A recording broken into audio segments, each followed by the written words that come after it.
ऐसी सबरी के पास इस भाव को लेकर नहीं जाना कि वो सवर कुल में पैदा हुई है। अभिगच्छ, जैसे तुम बड़ी श्रद्धा भावना से ऋषि महर्षियों का दर्शन करने जा रहे हो, उसी पवित्र भाव को लेकर सबरी के यहां जाना है। अभिगच्छेति राघव, ये है सबरी। तो सबरी को गति मिल जाए कोई आश्चर्य नहीं। अब गिरिराज जटायु एक तो गरुड़ जी के खानदान में पैदा हुए हैं। गरुड़ जी खास चाचा जी लगते हैं, उनके खास चाचा जी हैं गरुड़ जी। और दूसरे दशरथ जी के मित्र हैं, बड़े ज्ञानी हैं और श्री राम जी को अपना बेटा मानते हैं। इसका अर्थ क्या हुआ? इसका अर्थ हुआ रागानुगा भक्ति प्राप्त हो। ठाकुर जी से रागात्मक संबंध, उनको बेटा मान लेना, उनको पति मान लेना, ये रागात्मक संबंध। तो रागानुगा भक्ति जो प्रेम की बहुत ऊंची अवस्था है, वो राम जी को अपना पुत्र ही मानते हैं। जब दंडकारण्य में राम जी आए हैं तो उन्होंने कहा, लक्ष्मण लगता है ये कोई बड़ा राक्षस है, इतना बड़ा गिर तो हमने देखा नहीं। लक्ष्मण जी कहते, प्रभु हमको भी ऐसा लगता, सावधान हो जाना चाहिए, ये राम जी की नर लीला है। तो गृद्धराज जटायु कहते हैं, वत्स राम भद्र तुम्हारा मंगल हो। अरे ये तो आशीर्वाद दे रहा है ये पक्षी, ये कौन है? भगवान आपका परिचय, मैं आपका पितृव्य लगता हूं, आपका चाचा लगता हूं, धर्मतः मैं आपका पिता ही हूं। भगवान कैसे? तो दशरथ जी के साथ मैत्री का संबंध सुनाया और कहा कि मैंने आपके पिताजी से वचन लिया था, आपका ज्येष्ठ पुत्र, 4 पुत्र होंगे आपके। चलो कथा सुनाई देते। दशरथ जी और जटायु जी की मित्रता कैसे हुई? एक बार शनि ग्रह रोहिणी नक्षत्र का भेदन करना चाहते थे। ऐसी ग्रह गोचर की स्थिति हुई कि शनि रोहिणी नक्षत्र का भेदन करेंगे। वशिष्ठ जी ने दशरथ जी को बुलाकर कहा, शनि ग्रह रोहिणी नक्षत्र का भेदन करेंगे और शकट भेद नामक यह भयंकर दुर्योग है और इसमें कम से कम 12 वर्ष का भयंकर अकाल सारी धरती पर पड़ेगा और उससे अधिकांश प्रजा नष्ट हो जाएगी, पशु पक्षी कीट पतंगों का जीवन भी नहीं बचेगा।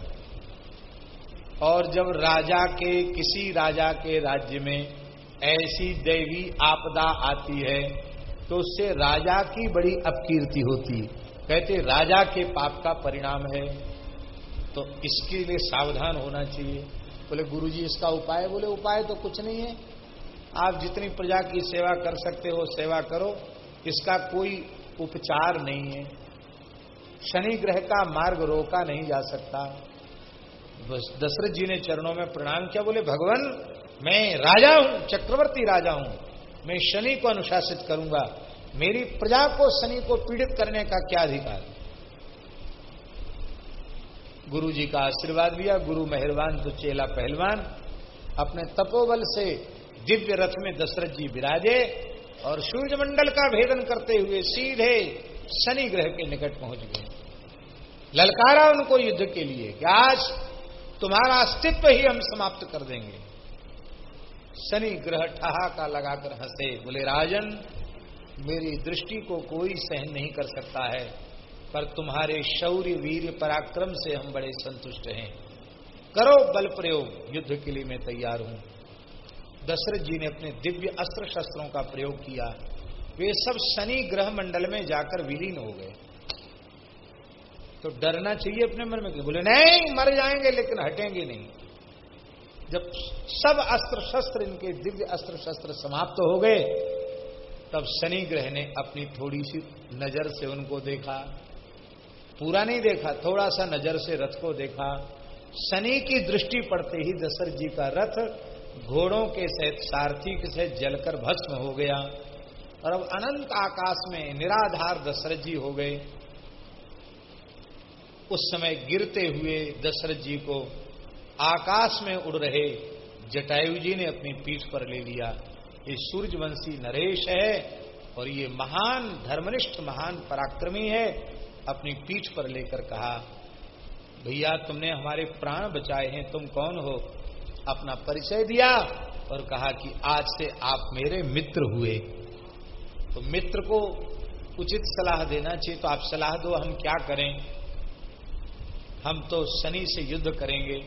उन्होंने कहा देखो देवता हैं, इनसे झगड़ा वगड़ा नहीं करना चाहिए, स्तुति करना चाहिए। तो मेरी सलाह तो है कि शनि ग्रह की प्रार्थना करो। तो श्री दशरथ जी ने शनि महाराज की प्रार्थना की।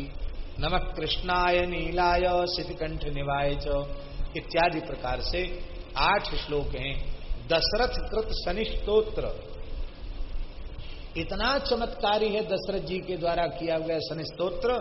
यदि कोई नित्य दशरथ कृत शनि स्तोत्र का पाठ करे तो शनि ग्रह की पीड़ा तो नहीं ही होगी, किसी भी दुष्ट ग्रह की पीड़ा नहीं होगी। अयोध्या में जहां दशरथ जी की चिता है, जहां दशरथ जी का अंतिम संस्कार हुआ है, मसौदा, वहां आज भी दशरथ जी की जहां चिता स्थली है, वहां जाने से शनि ग्रह की पीड़ा समाप्त हो जाती है। शनि प्रसन्न हुए, बोले ऐसा पराक्रमी राजा न भूतो न भविष्यति जो शनि से लड़ने आवे। अब हम आश्वासन देते हैं, हम इस प्रकार का कभी सकटभेद जैसा दुर्योग कभी स्थापित नहीं करेंगे जिससे प्रजा इतने कष्ट में आवे। तो आज इतने भयंकर पापाचार अत्याचार के बढ़ने पर भी इस प्रकार का दुष्काल ग्रहों के द्वारा नहीं आ रहा है। इसके मूल में दशरथ जी का पराक्रम है, दशरथ जी का शौर्य है। हम सब दशरथ जी के प्रति कृतज्ञ हैं। अब दोस्ती तो दोस्ती होती है। बोले हमारी अयोध्या में आप आना। बोले देखो भाई हम गीध हैं, गीध की छाया भी शुभ नहीं होती है। सरयू किनारे हम आप मिल लिया करेंगे। तो सरयू किनारे ही मिलन हो जाता था, मित्र का सत्कार हो जाता था। एक दिन दशरथ जी का मुख उदास देखा, आंख में आंसू देखे। बोले मित्रवर तुम दुखी क्यों हो? बहुत प्रसन्न रहते थे, आज दुखी क्यों हो? बोले भैया जटायु क्या बतावें, अब उम्र तो बीत रही है और लाला कोई घर में आया नहीं। हाँ ये बात तो है, बालक नहीं है आपके, ये होंगे भी कि नहीं होंगे, सूर्यवंश आगे चलेगा कि नहीं चलेगा? बोले कोई बात नहीं, हम पूछते हैं। किससे पूछेंगे? अरे बोले हमारे चाचा जी तो भगवान के बिल्कुल खास हैं। क्या खास हैं? गरुड़ जी वाहन है ना भगवान के, तो हम चाचा जी से पूछ लेंगे। बोलो भक्तवत्सल भगवान की। जटायु जी ने गरुड़ जी से पूछा कि आप भगवान वैकुंठनाथ से मौका मिलते ही पूछ लेना कि अयोध्या का राजा है और हमारे भतीजे जटायु का परम मित्र है, उसके कोई संतान होगी कि नहीं, पूछ लेना। पूछा तो भगवान हंसने लगे। बोले एक नहीं, दो नहीं, 4 रूपों में हम उनके घर में अवतार लेकर आने वाले हैं। बोले वाह, तो बहुत अच्छी बात है।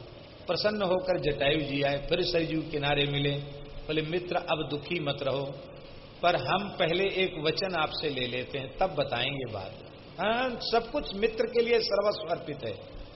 बोले तो बात ये है कि बेटा तो 4 होंगे, पर कम से कम 2 को हमारे पास भेज देना, और उनमें सबसे बड़ा तुम्हारा न होकर हमारा ही माना जाएगा, हमारा अधिकार होगा उस पर। दशरथ जी हंसने लगे। अरे बोले यहाँ 1 के लाले पड़ रहे हैं, आप 4 की। अब बोले 4 ही होंगे, भगवान ने कहा है 4 होंगे। धरो धीर हुई सुत 4 भय। और दशरथ जी तो बेचारे राम जी के प्रेम में भूल गए, पर मेरे पिताजी का दिया हुआ वचन है, इसलिए लक्ष्मण जी के सहित राम जी पधारे। मैं आपका धर्मतः पिता लगता हूं। राम जी ने चरणों में प्रणाम किया और लक्ष्मण जी से कहा इनको प्रणाम करो। लक्ष्मण जी ने प्रणाम किया, जानकी जी ने भी प्रणाम किया, और राम जी ने रोते हुए कहा लक्ष्मण वैदेही हम कितने भाग्यशाली हैं, हमारे ऊपर से पिता का हाथ उठ गया था, आज भगवान ने कैसी कृपा की है, हम कितने पुण्यात्मा हैं, कितने भाग्यशाली हैं इस दंडकारण्य जैसे वन में हमको धर्म पिता प्राप्त हो। बोले हमको अपने पिता दशरथ की मृत्यु का दुख भूल गया। और संत किसको कहते महाराज जी? परोपकार वचन मन काया, मनवाणी क्रिया से जो परोपकार करे उसको संत कहते हैं। और श्री जटायु जी ने परोपकाराय सताम विभूतया, भगवती श्री जानकी जी की रक्षा में अपनी आत्माहुति प्रदान की। इससे बड़ा महात्मा कौन होगा? धन्य जटायु समको नाही। तो सबरी गीध सुसेवकनी सुगति दीन रघुनाथ, राम जी ने उनको सुगति दी तो कोई बड़ा काम नहीं किया, लेकिन हमारी वृत्ति सबरी से भी, सबर कुल से भी नीची है। और हमारी वृत्ति तो मांस भोजी, मृत शरीर भोजी, गिद्ध से भी गई बीती हमारी वृत्ति है। आकाश में गिद्ध कितना ऊपर उड़ता है, पर उसकी नजर मुर्दों पर रहती है। ऐसी हमारी गंदी दृष्टि है। पर ऐसे न जाने जिनकी वृत्ति, शबरी और जटायु तो सुसेवक थे, पर इनसे भी गई बीती जिनकी वृत्ति है, ऐसी अगणित दुष्टों की दुर्वृत्तियों का उद्धार श्री राम नाम महाराज ने कर दिया। तो अब आप ही निर्णय कर लो कि सगुण ब्रह्म राम जी से राम जी बड़े हैं कि उनका नाम श्रेष्ठ है।